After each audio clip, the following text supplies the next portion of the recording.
드디어 다음 주일은 우리가 총동원 전도 주일로 지키려고 합니다. 우리 성도님들이 그동안 기도해 주시고 준비해 주셨던 그런 열매를 다음 주일에 보는 시간이 되겠습니다.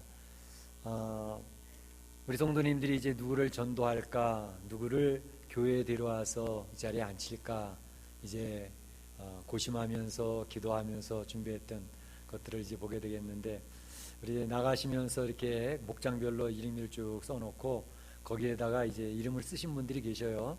누구누구를 데려오겠다 해놓고 이제 기도하시는 분들도 계시지만, 제가 알기로는 저기 이름을 쓰지 않으셨어도 이제 내가 그 총동원 전도 주일에는 누구를 데려와야 되겠다 하는 그런 생각을 하고 계신 분들이 많이 계시더라고요.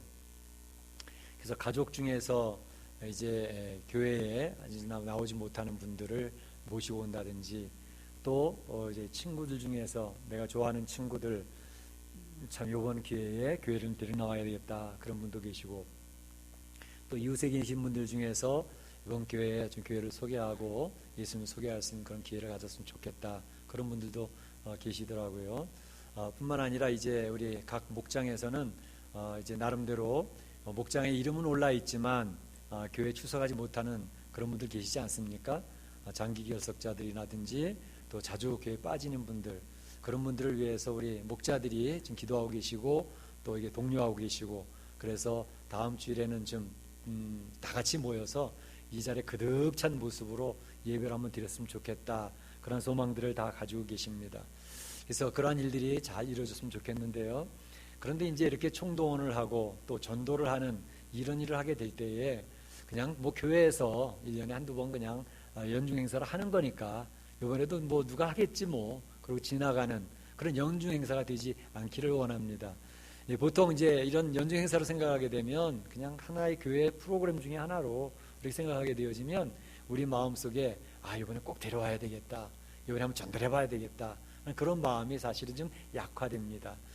그래서 오늘 말씀을 나누고자 싶은 것은 바로 왜 전도를 해야 될 것인가, 전도해야 될 이유를 내 마음에 분명히 깨닫고 느끼고 확신하고 있다면 총동원을 하는 거라든지 전도하는 그 자세가 달라지지 않을까 싶은 생각이 듭니다. 그래서 우리 사랑하는 성도들에게 오늘 이 시간에 소개하고 싶은 것은 왜 전도를 해야 될까 하는 것에 대해서 몇 가지 생각을 해보면서 그래서 전도를 해야 되겠구나 하는 그러한 마음의 이해와 확신이 있는 그런 시간이 되어줬으면 좋겠다 하는 생각이 있습니다. 먼저 전도를 해야 될 첫 번째 이유는 우리가 이제 복음을 전파한다 그러지 않습니까? 이 복음이라고 하는 말의 뜻이 뭐예요? 복된 소리, 한자로 쓰면 복된 소식, 복된 소리 아닙니까? 그리고 가스펠, 그리고 굿뉴스 이렇게 이야기하지 않습니까? 그러니까 굿뉴스라고 하는 것은 좋은 소식, 좋은 소식이기 때문에 우리는 전해야 된다는 것입니다. 뭐 나쁜 소식 같으면 서로 쉬쉬하고 또 서로 감싸주고 서로 덜 알려지게 하기 위해서 이렇게 나쁜 소식 같으면 이렇게 그냥 품어나가는 그런 일들이 하는 것이 좋겠지만, 좋은 소식 같으면 말이죠, 얼마든지 이것을 널리 알려줘서 많은 사람이 듣게 하는 것은 얼마나 필요한 일인가 하는 것입니다.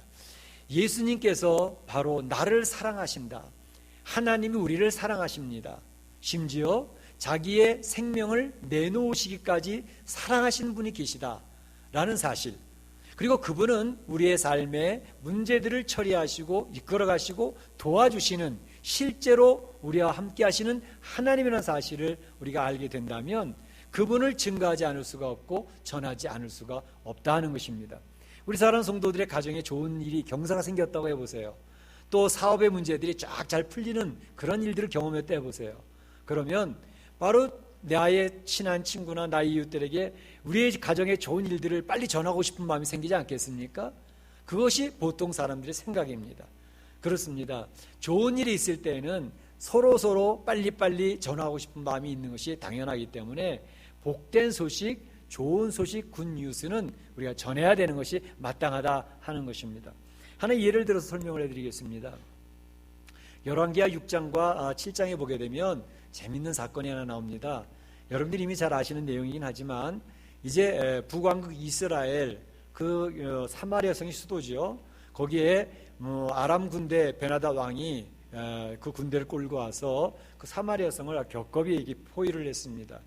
그래서 사마리아 성이 완전히 고립이 되어졌는데 그 기간이 길어지다 보니까 성 안에 있는 사람들이 이제 굶게 되어지고 굶주려서 아사자가 막 생기게 되는 거예요.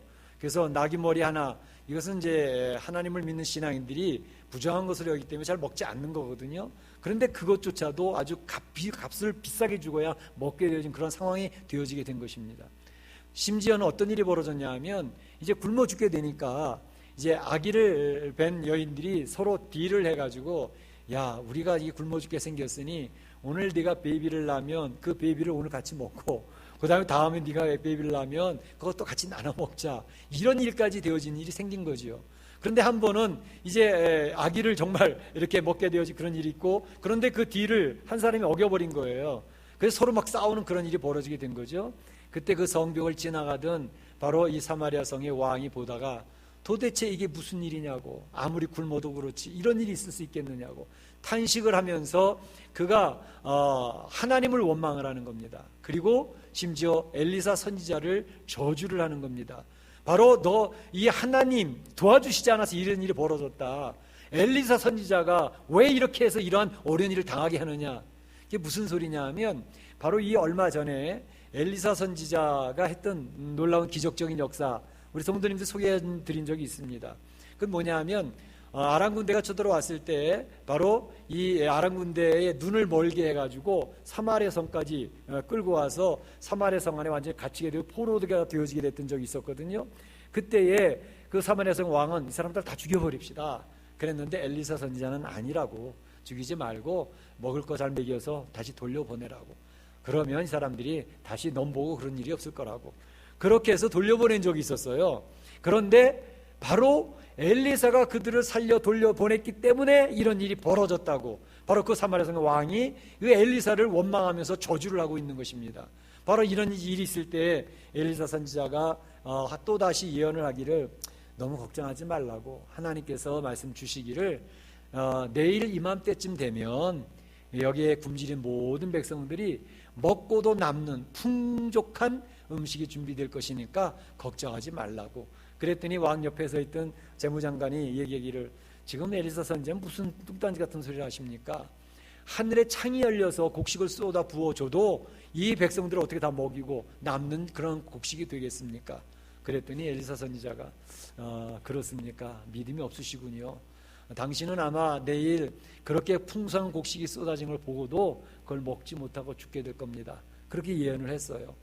그런데 그러면서 어떤 일이 벌어졌냐면 그 안에 있던 문둥이가 4분이 있었습니다. 근데 이 사람들이 이야기하기를, 야, 여기서 지금 있다가 굶주려 죽으나 우리가 나가서 항복해서 그 사람들이 죽여도 거기서 죽으나 여기서 죽으나 마찬가지고, 혹시 그 사람들이 우리를 긍휼히 여겨서 먹을 거라도 주면 우리 생명을 부지할 수 있지 않겠냐. 그러니까 확률은 그쪽이 좋으니까 한번 죽기 살기를 한번 나가서 그들한테 항복을 하자. 그래서 이 문둥병자 4명이 몰래 밤중에 빠져나가는 겁니다. 빠져나가서 아람 진영의 군대 장관을 갔는데 심상치가 않아요. 분위기가 이상해요. 왜 이렇게 조용하지? 그래서 텐트 하나를 쓱 들춰보니까 군인들이 하나도 없는 거예요. 이거 웬일이야? 또 다른 텐트 뒤져보자. 다른 텐트 열어보니까 거기도 군인이 없어요. 군사들을 여기저기 찾아봐도 하나도 없는 거예요. 이게 어떻게 된 일이지?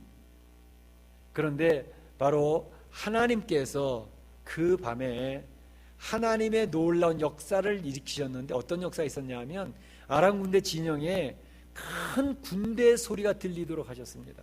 말발굽 소리가 들리고 큰 군대가 막 쳐들어오는 것 같은 그런 소리를 듣게 됨으로 말미암아 아람 군대에 있던 모든 병사와 군인들이 깜짝 놀라가지고, 아마도 이 사마리아 성이 애국 군대에 요청을 해가지고 애국 대군이 쳐들어왔는 모양이다. 그래가지고 그들이 놀래가지고 전부 다 도망을 갑니다. 얼마나 놀랬든지 그들이 가지고 있던 모든 곡식과 양식을 다 그대로 놔두고 웬만한 전쟁 물자도 놔두고 다 그렇게 도망가 버린 거예요. 그러니까 이 문둥병 환자 4분이 바로 거기 앉아서, 야, 우선 배고프니까 먹고 보자. 실컷 배가 두드러지던 먹고 잠이 들. 그 다음에 생각을 해보니까, 야야, 지금 우리는 여기서 실컷 먹고 이렇게 배부르게 있는데 저 성 안에 있는 저 사람들은 굶주려 죽고 가고 있는데, 이 좋은 소식을 우리가 전하지 않고 가만히 침묵하고 있으면 이건 선하지 못하다. 이 좋은 소식을 빨리 가서 전해야 되겠다. 그래서 그 사람들이 성에 가서 지금 아람 진영에 곡식이 가득히 차여 있으니까 빨리 가서 잡수시라고 이야기를 했습니다. 성 안에 있던 사람이 얼마나 몰려 튀어나오는지, 성 밖으로 튀어나오는데 바로 그 저지하고 있던 그 재무장관, 무슨 하늘의 창이 열려도 그런 일은 있을 수 없다라고 얘기했던 그 재무장관이 그 인파에 깔려가지고 밟혀 죽어버립니다. 이런 일이 있었던 것이죠. 그러니까 바로 이 좋은 소식이라고 하는 것은 빨리 전해야 되고 전하고 싶은 마음이 있는 것이 사실이라는 것입니다. 우리 성도라고 하는 것은 바로 이 하나님의 놀라운 역사들을 경험하는 사람들 아닙니까? 그래서 그 하나님께서 우리 성도들의 삶에 개입하시고 우리 어려운 문제들을 풀어주시고 우리가 힘들어 낙심할 때는 위로해 주시고 격려해 주시는 분이라는 사실을 체험하고 살아가는 사람들이 성도들입니다. 우리가 믿는 믿음은 그 관념적인 신앙이 아니고 우리 성도들의 삶에서 실제로 체험되어져 하나님과 교제가 이루어지고 주님의 위로를 받으면서 살아가는 그런 삶이 성도들의 삶에서 있어지는 거 아니겠습니까? 지난주에 우리 서 목사님하고 저하고 이제 한 군데 신방을 갔었습니다. 이제 회사인데 회사 전체를 담당하고 있으신 분이니까 가서 이야기를 듣고 예배를 드리고 이야기를 듣는데, 참 목사님 희한해요. 여기 온 지 이제 몇 년 안 됐는데 와서 회사를 꾸미고 또 해야 되고 본국에서 지령 내리는 것도 다 해야 되고 그러는데 그 일을 하다가 그만둬야 되겠다, 포기해야 되겠다 라는 생각을 했던 것이 여러 차례랍니다. 도무지 감당할 수가 없어가지고, 그래서 하나님 저희 한계는 여기까지입니다. 이제 포기할래요. 그리고 포기하려고 하는 그 순간에 하나님께서 사람을 보내어서 격려하게 하시고 위로하여 주시고 깨닫게 하시고, 또 본인 스스로 너무 힘들고 외로워서 이제 못하겠어요. 그럴 때마다 하나님께서는 희한한 역사를 통해서 격려해 주셨던 그런 역사들을 저는 고백하지 않을 수가 없습니다. 그 얘기를 하더라고요. 깜짝 놀랐죠. 그래서 정말 그게 예수님 믿는 맛이 아니겠느냐고, 성도들은 그것을 체험하는 거 아니겠느냐고, 그래서 그 간증을 듣고 또 같이 이제 은혜를 나누는 그 귀한 시간을 갖게 되었습니다. 그렇습니다. 우리가 신앙생활 한다는 것은 바로 그냥 관념적으로 주일날 와서 예배드리고 그냥 뭐 찬송같이 부르고 뭐 기도 시간 갖고 그리고 가는 그것이 아닙니다.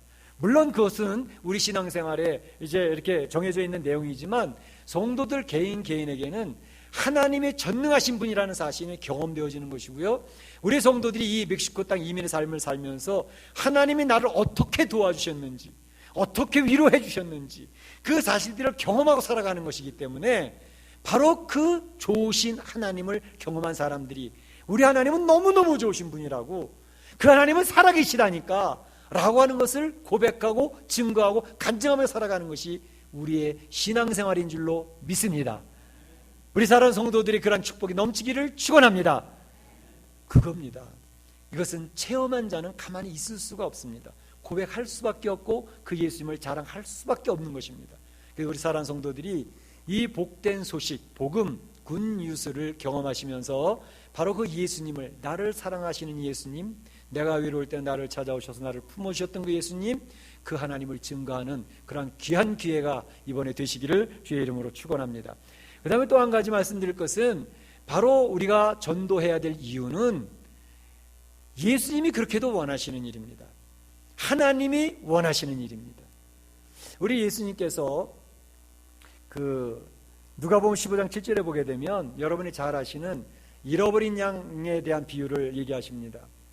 어떤 사람에게 100마리의 양이 있었습니다. 그런데 한 마리가 길을 잃고 사라져 버렸어요. 그런데 이 주인은 그냥 뭐 99마리 있는데 어때? 한 마리야 없어져도 그만이고 있어도 그만이고 뭐 그래. 그렇게 해버리질 않고 이 주인은 그 한 마리의 양을 찾기 위해서 산 넘고 물 건너 가시덤불 사이로 헤매면서 그 양 한 마리를 찾아내는 겁니다. 그리고 그 양을 찾고 난 다음에 얼마나 기뻐하고 즐거워하는지 그 양을 어깨에 걸머쥐고 오면서 휘바람을 불고 오면서 와서는 동네 사람들을 초청을 하는 겁니다. 내가 한 마리의 양을 찾았노라고, 같이 즐기자고. 바로 그러한 비유를 통해서 예수님이 우리에게 전해주고 싶었던 내용은 바로 여기에서 그 목자는 선한 목자 되신 예수님이시고요, 잃어버렸던 양, 그 사람은 바로 우리들입니다. 예수님을 몰랐던 잃어버린 한 영혼, 그 한 영혼을 찾아서 주님 앞에 왔을 때에 하나님이 얼마나 기뻐하시는지 너무너무 좋아하신다는 것입니다. 바로 이것이 하나님이 원하시고 우리 성도들에게 소원을 두고 계시는 내용인 것이죠. 뿐만 아니라 예수님께서는 비유를 얘기하시면서 바로 누가복음 14장 23절에 이렇게 얘기를 합니다. 사람을 강건하여 데려다가 내 집에 채우라. 교회에 사람들을 갖다 좀 채워줘. 우리 주님의 소원이십니다. 빈자리 없도록 채워달라고 우리 예수님이 그렇게 얘기를 하시죠. 뿐만 아니라 오늘 본문에서 말씀에서도 내가 엄히 두고 명하노니 너는 말씀을 전파하라, 명령도 하십니다. 제발 잃어버린 사람들, 하나님으로부터 멀리 있는 사람들, 실망한 사람들, 하나님 모르는 사람들을 주의 전으로 인도해서 내 집에 채우고 예수님을 만날 수 있도록 너희들이 중매쟁이 역할을 지금 감당해달라 라고 하는 것이 주님의 소원인 것입니다. 마태복음 22장 9절에 보게 되면 설명드린 적이 있는 것 같은데, 이제 어떤 임금이 혼인잔치를 엽니다. 그래서 혼인잔치를 준비하고 이제 초청장을 보내는 거죠. 이제 언제 언때에 잔치가 있으니까 꼭들 오시라고. 초청장을 미리 다 보내서 리스트를 작성해 놓지 않았습니까? 이제 그날이 왔어요. 소도 잡고 음식도 풍족하게 준비해가지고 잔치를 배설합니다. 그리고 이제 초청되어졌던 그 사람들에게 전가를 보내서 바로 잔치가 잘 준비되었으니 오시라고 보냈는데, 그 초청되어져 있던 리스트에 있던 사람들, 초청장을 받았던 사람들이 이야기하기를, 아이고 죄송합니다, 제가 오늘 약속이 있어서요, 저는 지금 장사하러 가야 되고요, 저는 밭에 일도 하러 가야 됩니다. 저마다 여러 가지 이유를 대면서 오지를 않는 거예요. 혼인잔치 자리가 텅 비게 생겼습니다. 그랬더니, 그래, 그렇다면 길에 나가서 만나는 대로 어떤 사람을 만나든지 가서 아무나 초청해서 데리고 오너라, 그렇게 얘기를 하는 거죠. 선한 자도 좋고 악한 자일지라도 괜찮아, 전혀 자격이 없어 보이는 자도 괜찮아, 누구든지 데리고 와서 자리를 채워서 다 앉혀, 그렇게 이야기를 한 겁니다. 종들이 나와서 그렇게 했어요. 거기서 이야기해주는 내용이 뭐죠? 바로 초청받았던 사람들, 리스트에 이 혼인잔치에 초청되기로 됐던 사람들, 혼인잔치는 하나님의 나라, 그리고 초청하시는 분 하나님이십니다. 그런데 초청을 받기로 대상되어 있던 그 사람들이 거절했는데, 그 거절된 사람들은 누구예요? 바로 유대인들입니다. 먼저 선택되어졌던 그 사람들. 못 가겠대요. 그 예수님을 받아들이질 않아요. 메시아를 용납하질 않아요.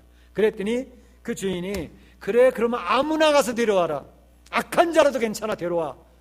그 대상이 누구였습니까? 유대인들이 거부함으로 구원의 복음이 바로 이방인, 이 자리에 앉아있는 여러분과 저에게 그 은혜가 미치게 되어졌던 것입니다. 그래서 우리는 하나님의 은혜를 누리는 하나님의 백성으로 선택받고 주의 축복을 누리는 자가 되어졌다는 것이죠. 여기서 얘기하는 것은 바로 이 자리를 빈 채로 내버려둬서는 안 돼. 하나님의 나라에 초청을 해라. 누구든지 데리고 와라. 자격 없는 자도 괜찮고 데려오라고 하나님이 지금 우리에게 그 사명을 맡기고 계십니다. 총동원 전도주의, 어느 누구든지 괜찮습니다. 여러분이 만나시는 분들, 여러분이 보시는 분들 누구라도 모시고 오셔서 이 자리에 앉혀주시기를 부탁을 드립니다. 그렇게 하시기를 축원합니다.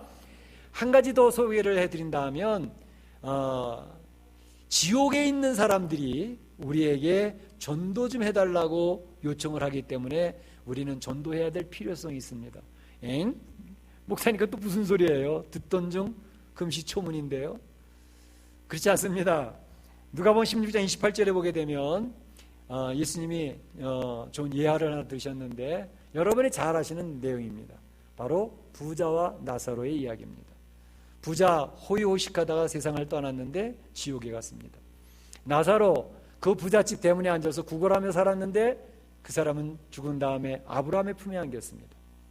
그런데 바로 지옥에 왔던 그 부자가 아브라함의 품에 안겨있는 나사로를 보면서 너무 힘들다고, 지옥이 너무 힘들다고, 뜨거워서 못 살겠다고, 제발 나사로를 시켜서 물 한 모금만 딱 찍어가지고 제 혀에 대해서 좀 서늘하게 해주게 해줄 수는 없느냐고 아브라함이 요청을 합니다.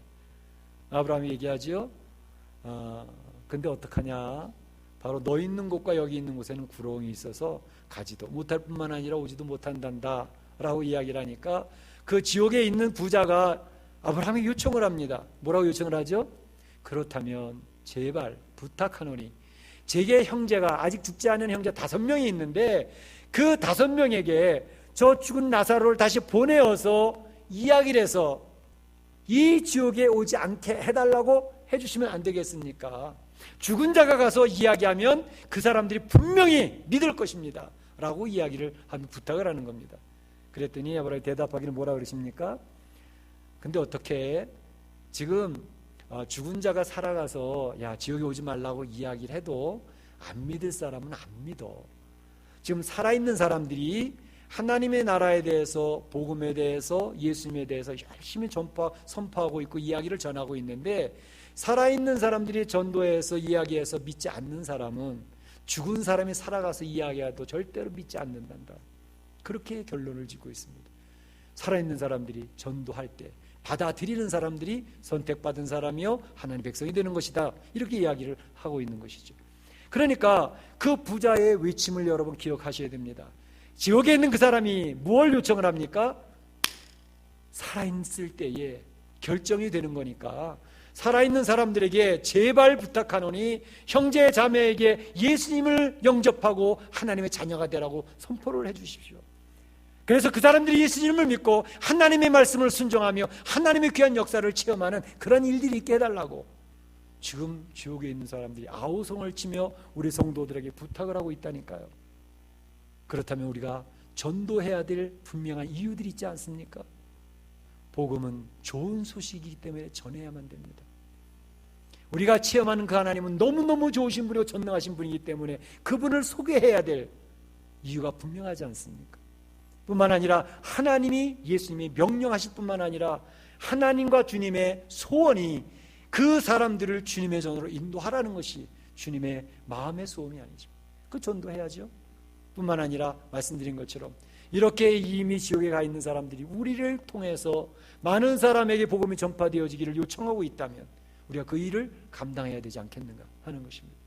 그래서 많은 성도들이 살면서 이러한 전도에 대한 특별한 사명을 품는 분들은 먹든지 자든지 어떻게 하든지 주변에 있는 사람에게 복음을 증가하려고 굉장히 애를 쓰시는 분들이 많이 계십니다. 그런 분들을 많이 간증을 많이 듣게 됩니다. 그 중에서 소개할 만한 분은 바로 사도 바울이죠.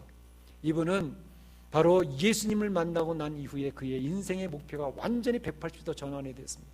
그럼 나는 예수님을 증거하는 자로 살다 죽어야지.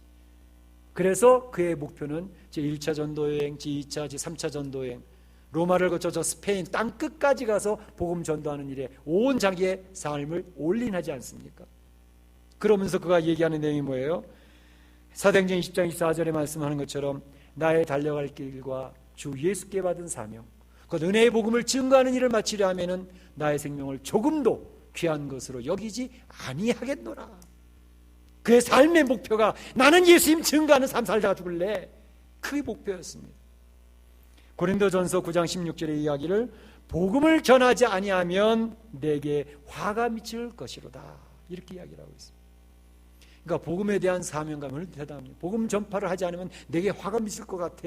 난 복음을 전하고 살아야 돼. 라는 그런 다짐을 했다는 것입니다. 다니엘서 12장 3절에 보게 되면 이런 얘기가 있습니다. 많은 사람을 옳은 대로 돌아오게 한 자는 별과 같이 영원토록 비치리라. 많은 사람은 옳은 대로 주님께로 하나님께로 인도하는 사람은 별과 같이 영원히 빛이 난대요. 하나님의 상급이 얼마나 대단하겠습니까? 우리 사랑 성도들이 하늘나라 가서 이제 멸관을 받으실 텐데 별이 쫙쫙쫙쫙 붙어있는 그러한 축복받는 하나님 상급받는 성도들이면 참 좋겠다 생각이 듭니다. 다음 주일 총동원 전도 주일입니다.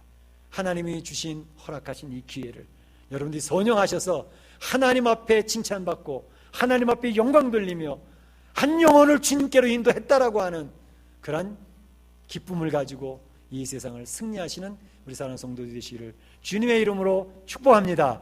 축원합니다.